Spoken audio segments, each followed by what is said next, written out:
सब ठीक है सारे।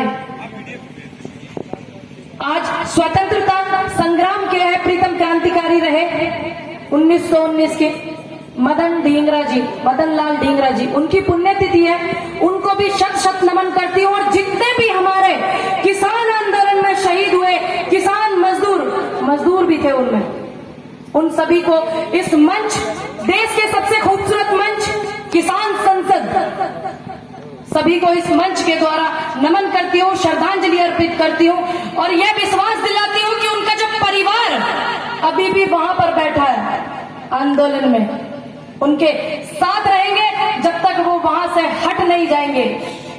और मैं नतमस्तक हूं जो नारी शक्ति सामने बैठी हुई है, वहां उनकी मेहनत को देख करके कि वो किस तरीके से अपने परिवार को पालती है, किस तरीके से अपने बच्चों को पालती है, उसके बाद वो मजदूरी करती है जो आज से 2005 में मेरी माँ ने भी की है।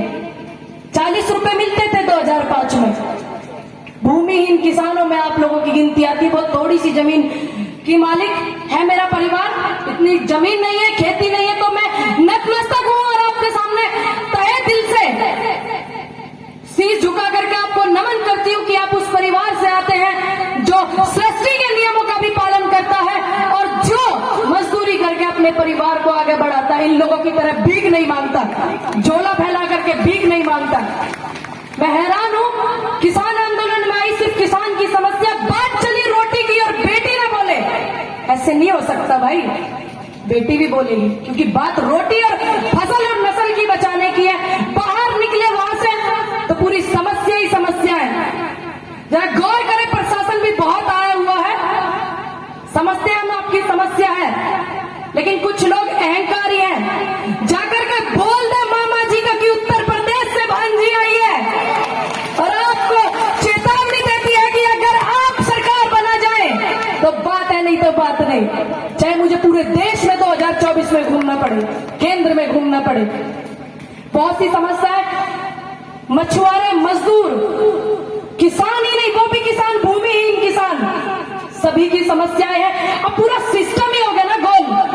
तो हम सभी को, जितने भी हमारे मंच पे, जितने भी लोग साथ हैं, सहयोग करते हैं, सभी से एक उम्मीद करती हूँ और एक विनती करती हूँ कि 2024 तक हमें इस सब चीज की जरूरत है, इन सब लोगों की जरूरत है। सबने एक रहना है, इकट्ठा रहना है। हम सब एक है या नहीं?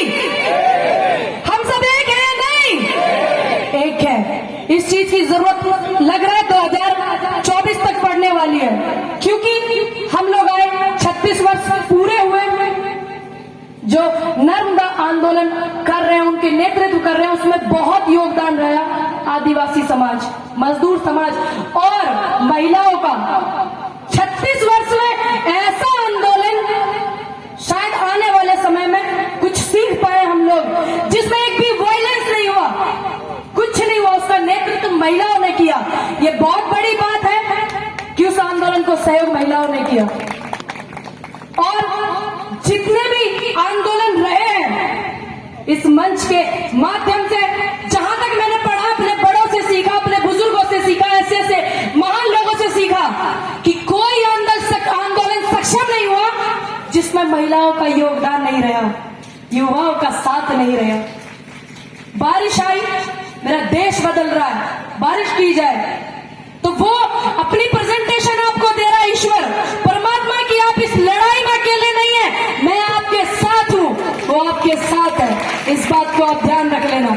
वो अपनी हाजिरी लगा रहा है, अकेले नहीं है आप, मैं भी हूं, मेरी भी हाजिरी आप रजिस्टर्ड में दर्ज कीजिए, क्योंकि लड़ाई देश को और इज्जत को, सम्मान को, मजदूरों को बचाने की है।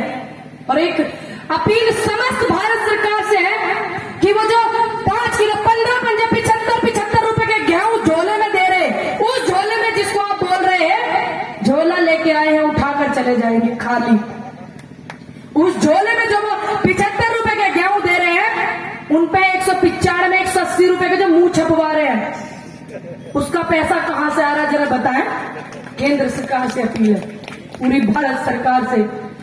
2005 में जब मैंने अपना होश संभाला, मैं बहुत छोटी थी, 96 का जन्म है, मिलता था राशन, चावल मिलते थे, गेहूं मिलते थे, हम भी उस श्रेणी में आते थे कि लेते थे हमारे परिवार के राशन। क्योंकि आप सभी को पता, बहुत छोटे से परिवार से हूं, नॉर्मल से परिवार से हूं, किसी मंत्री एमएलए, किसी अडानी अंबानी उद्योगपति की बेटी नहीं हूं, बहुत छोटे से परिवार से हूं। मट्टी का तेल बोल रहे हैं हिंदी में, अंग्रेजी में, ये केरोसिन बोलने लगे, वो भी बंद कर दिया। लेकिन उस टाइम पर प्रचार नहीं होते थे, देखा आपने, प्रचार नहीं होते थे।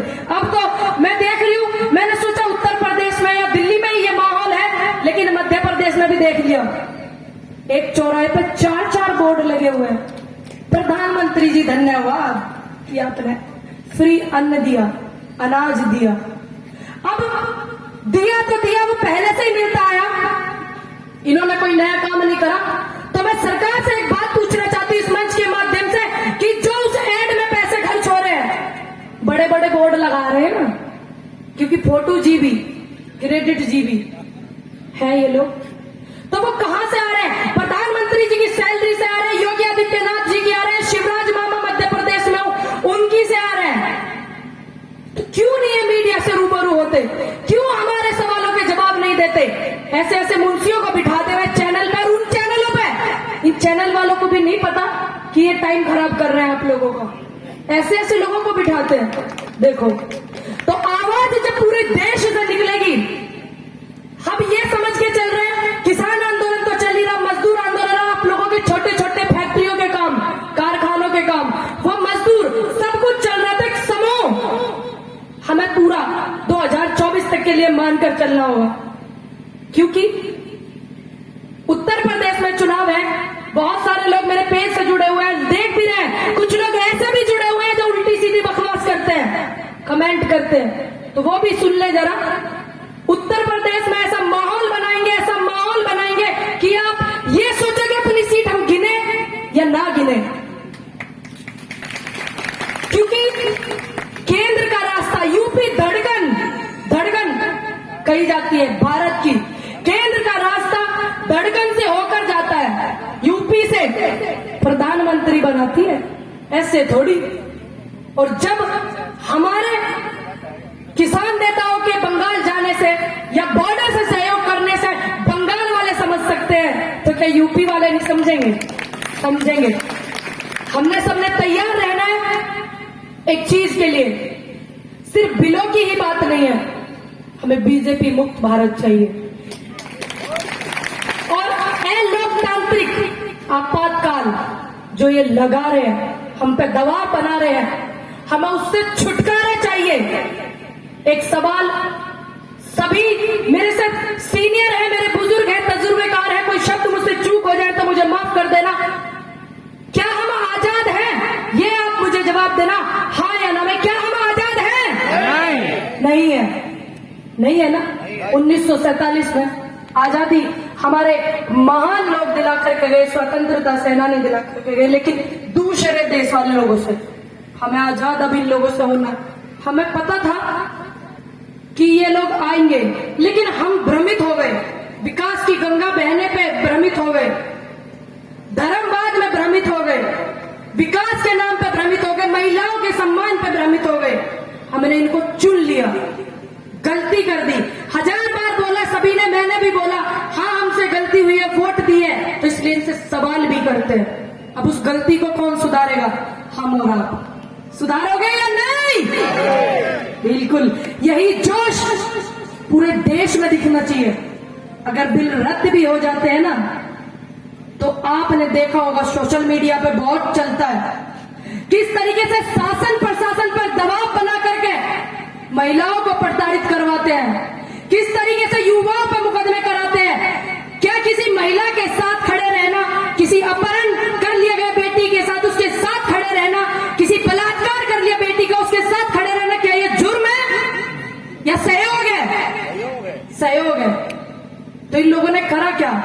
हमें पूरा सिस्टम देखना है। बिल रद्द होने के बाद भी हमने पूरे भारत का ध्यान रखना।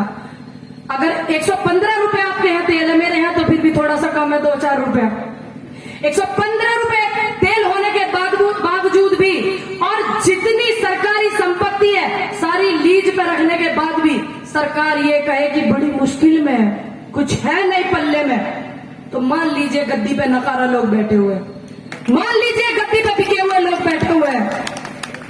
हम सबको जरूरत है 2024 तक की बिल बेशक रद्द हो जाए, एमएसपी बेशक हो जाए, लेकिन एक रहने की जरूरत 2024 तक है। हम इनको दोबारा नहीं चाहते। हम नहीं चाहते कि आपातकाल किसी जमाने में लगाया था देश की व्यवस्था के लिए, देश में अहिंसा के लिए, ये लगा रहे हमें प्रताड़ित करने के लिए चल रहे हैं हिटलर की नीतियों पर। हिटलर का क्या हाल हुआ था? मुसोलिनी की वजह से हिटलर ने खुद अपने गोली मार ली थी। तो अंत इन्होंने पढ़ा नहीं, शुरुआत इन्होंने पढ़ ली कि जनता को इतना प्रताड़ित कर लो कि वो जिंदा रहने को विकास समझे।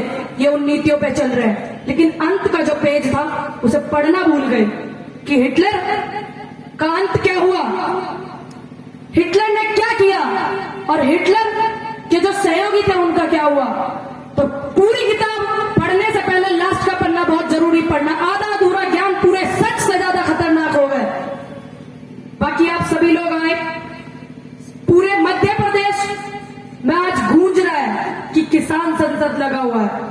क्या इतना खूबसूरत संसद कभी जीवन में आपने देखा? मुझसे बड़े ऐसे ही बताना, देखा हाँ या ना? नहीं देखा। आवाज जोर से नहीं आई थी। देखा या नहीं? नहीं देखा। इतना खूबसूरत संसद लगा हुआ है, पूरे देश में लगाएंगे, उत्तर प्रदेश में लगाएंगे, चुनाव है 2024 में पूरे देश में लगाएंगे, यहां भी आएंगे। मामा जी है ना, भांजी को तो मिलना ही पड़ेगा भाई आशीर्वाद लेने के लिए। बहुत बहुत धन्यवाद इतना सहयोग, इतना आशीर्वाद, प्यार मोहब्बत देने के लिए। और इस तरीके की नजारा और नजाकत की जरूरत है। इतिहास में लिखी जाएगी ये चीज कि भारत में 2 संसद चले। क्या खुले में कोई नेता संसद लगा सकता है? नहीं। क्या किसी पार्टी का नेता लगा सकता है? नहीं। सरकारें डगमगा जाएंगी, बड़े बड़े सिस्टम हिल जाएंगे। हम लगा सकते हैं, आप लगा सकते हैं, देश का मजदूर लगा सकता है, किसान लगा सकता है। अंत में एक ही बात कहना चाहूंगी कि सबका सहयोग करें, अच्छी बात है। एक चीज को बरकरार रखें, बहुत जरूरी है। किसान एकता जिंदाबाद, मजदूर एकता जिंदाबाद। हम सब एक है या नहीं? इस बात को ध्यान रखना। आने वाली सरकारें भी जो पक्ष में है और जो विपक्ष में है, उनकी नस्ल भी सुधरेगी। किसानों को देख करके, मजदूरों को देख कर इतनी भारी संख्या में मातृशक्ति आई है, मेरी चाची ताई आई हुई है। सैल्यूट करती हूँ आपके हौसले को और आपके जज्बे को कि आप 2-2 कर्म निभाते हैं, 2-2 कर्तव्य करते हैं। सभी को बहुत बहुत धन्यवाद। कुछ चूक हुई हो अपनी छोटी बच्ची समझ के माफ कर देना। हालांकि ये लोग माफ करें ना करें, आप कर देना। और हम काम ऐसे करेंगे कि इनको खराब लगेंगे, इनको बातें खराब लगेंगी। ये सारी बातें कुछ लोगों को खराब लग रही होंगी, जो चाटुकार लोग हैं, तलवे चाटने वाले लोग हैं, उनको खराब लग रही होंगी। लेकिन खराब वाली बातें लगाओ, खराब लगनी चाहिए। अगर नहीं भी लग रही तो जबरदस्ती खराब लगाओ, क्योंकि वो लोग तलवे चाट कर ही रह जाएंगे और हम जैसे लोगों का विरोध कर कर ही रह जाएंगे। और हम उनके नेताओं के बराबर में होंगे और उनसे ऊपर होंगे, क्योंकि हमें किसी गद्दी का और किसी पद का कोई लालच नहीं है। संघर्ष करेंगे ईमानदारी से, निष्पक्ष तरीके से। भारत माता की